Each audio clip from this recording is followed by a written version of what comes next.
I got a Facebook message from somebody the other day, and we may have talked about this many, many, many, many moons ago on this podcast because my background when I first started this podcast, I still had a lot of dog training that I was doing. I haven't. I've for a while. I've kind of transitioned out of it, but it's still like heavy on my heart when people reach out to me, something to do with dog training, especially when it doesn't set right with me. It hurts my heart. Things that happen to dogs, in the name of training. So somebody reached out to me the other day on Facebook Messenger. It went into my requests folder, so I didn't see it initially. I'm just not big on Facebook to begin with, and then I try to remember to check it a couple of times a week, and I rarely check my requests folder, but I did, and they were asking for a recommendation for somewhere to board their dog that will also train them at the same time when they're boarding their dog. And gosh, it hurts my heart. It hurts my heart. So this request for a recommendation for somewhere to board their dog that will also train them, it does hurt my heart. And I understand, like, when you go on vacation, you might need to board your dog somewhere. That's a separate topic. That's not what I'm talking about today. What I'm specifically talking about today are board and train facilities. And there are two main reasons why I don't ever recommend this, why I cannot support this, and why I had to make this podcast for you today. So we're going to get into those two main reasons, and they are completely separate. So we're going to talk about one, and then we're going to talk about the other.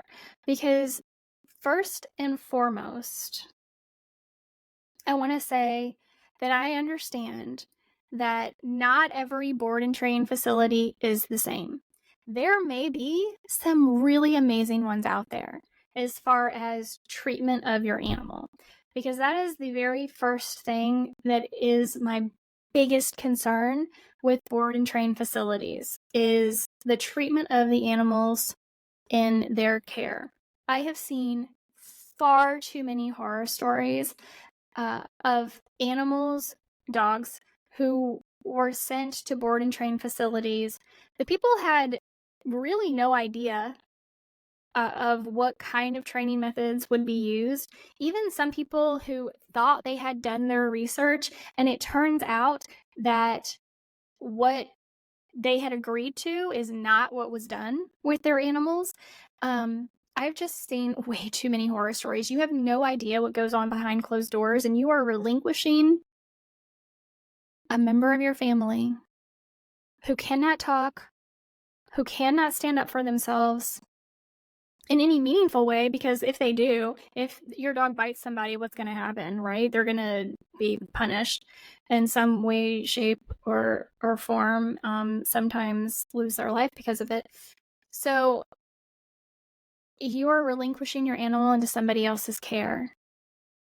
And if you are not 100% positive I mean, there are many people I wouldn't let take care of my dog, not even because I would think they would be mean or harm them. I just don't think they are as responsive, that they may be more neglectful than I would like with my dog. But you have no idea what is going on behind closed doors. And that terrifies me. It terrifies me that somebody has access to my dog, that I am not there, that I am not protecting them, that I am not being their voice. And I am getting emotional right now because I'm thinking, like, in my mind, I'm like replaying all of these horror stories that I have seen, some videos that I have seen, where dogs are being trained. They're at some sort of board and train facility, or they're just being trained, even if a person is there with them, and they are physically harming that dog.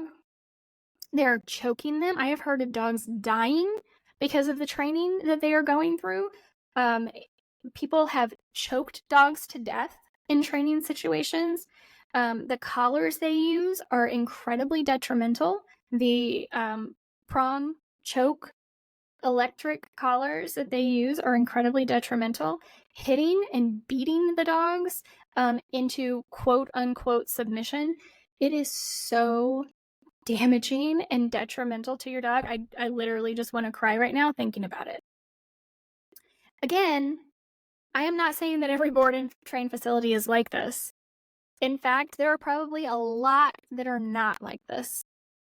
But that is a possibility.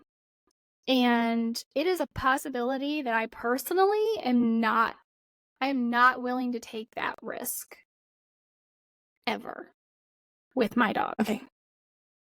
That said, again, not every board and train facility is going to be like that. It's probably a case like everything else where it's a small percentage, but because it is so horrendous what they're doing, it gets the most attention. I'm admitting that to you right now. I'm not trying to be salacious. I'm not trying to blow things out of proportion.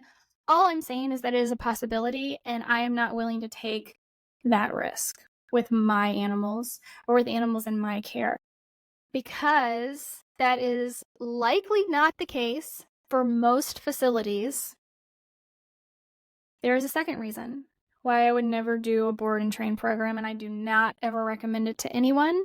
In fact, I am vehemently against it and will continue to speak out against it anytime I'm asked. And this goes regardless, whether it is a horrible facility like I just spoke about, or a wonderful facility that cares very much for your dog and takes the absolute best care of them. The second reason I don't recommend it is because someone else training your dog for you does not translate into a trained dog in your home. I don't understand, and I know for a fact I have talked about this many times on this podcast. I do not understand how people think that dog training is about the dog. It is not. It is about you. It is about the dog owner, the pet parent, 100% of the time. Is there participation on the dog's part? Absolutely. There is participation on the dog's part. We do need to instruct them, provide them guidance on the things we are asking them, make connections in their brains between the words we say and the behaviors we are wanting out of them. We have to create those connections. But to think that someone else can take your dog away from you and away from your house, train them, they can come back into your house and be trained in your home, not going to happen. Why? Because you, the pet parent, did not undergo the training as well. You, the pet parent, is the one that needs the training. And I realize I said that in a really harsh tone, but this is why I can't train dogs anymore. I mean, I can do it, don't get me wrong, but my passion is no longer with dog training because people do not take responsibility for their role in their dog's behavior, when their role in their dog's behavior is the majority of the problem. I mean, there are always exceptions to the rule. Dogs that have been put through trauma in their lives, yeah, okay. That's a totally different situation. We're talking about traumatized animals.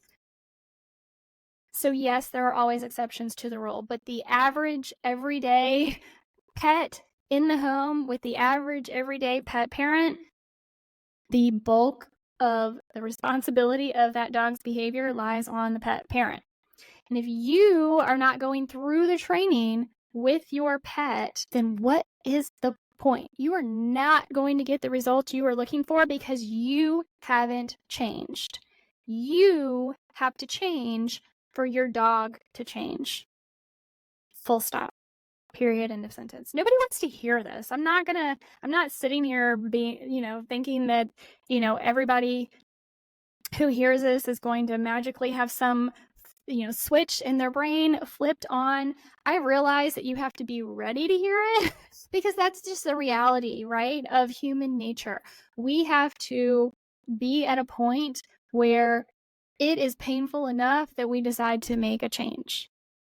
And until we get there, we're going to take that shortcut every single time. I get that. So if that's where you are, if you're still in the mode of taking shortcuts, you do you, boo, until you are ready to take responsibility for what is going on in your life. And if we currently today are talking about training your dog, take responsibility for it because that's just the reality. That is just the reality. This episode has gotten out of it. This did not go the way I thought it was going to go in my head. But here we are. So, bottom line, I do not recommend board and train for those two reasons. And they are very separate reasons, but can also overlap. And so what do I recommend? You do need to have someone care for your pet when you go out of town, when you go on vacation. I have multiple episodes on this podcast about how to find a professional pet sitter. If you absolutely need to board your animal, please make sure you are doing your due diligence and checking them out. And you are comfortable with how they're going to treat your animal while you're away, that they're going to get enough time outside of a kennel. That's a whole other thing. And then to train your dog, I think you have two viable options. One, finding a trainer that you can work with one-on-one who is a positive reinforcement trainer. That is a hill I will die on as well. I don't know. No, I say that now because I got to that point because I believe in science, because I believe in the scientific method. I believe in psychology and how the brain works, and that is what I studied for many years. So I firmly believe in positive reinforcement training for dogs. Now, if the science evolves, I'm going to follow the evolution of science. But for today, I will die on the hill of positive reinforcement training. So work with a trainer who can instruct you and your dog one-on-one, and or find online video-based dog training, again, positive reinforcement training that helps instruct you on how to train your dog. I think that can be very beneficial for people who maybe don't have as much money to sink into a personal trainer, or scheduling conflicts, or just wants to learn more at their own pace, because and also that's not going to turn your dog into a robot, right? Like, there is so much for you as a pet parent to learn, and using online video-based dog training can help you get there. Especially if you're having trouble finding a positive reinforcement trainer local to you, online video-based training can help you out in that regard. So those are two very, very viable options. And I don't say that just because I have an online video-based dog training course. I do. It's available to you. But this podcast episode is in no way designed to solicit for you to purchase that course. If it resonates with you and you want to do that, by all means, it is there for you. But because I had this person reach out to me, again, it was just really heavy on my heart, and I'm like, I need to talk about this more. I need to get this out to people. there may be someone listening to this right now.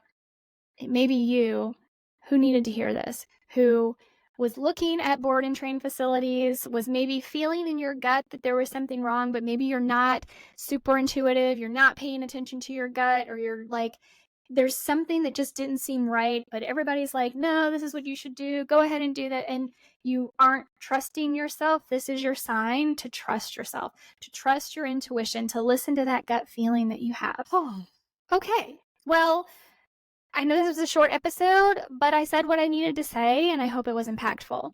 So I hope this could help. Share this with anyone that you think it could help. Thank you so much for being here, and for listening, and for supporting the show. I have plenty more guest episodes coming up for you. Again, this was really heavy on my heart. I needed to get it out to you. So here we are. I will see you next week with another incredible guest on the Pet Parenting Reset.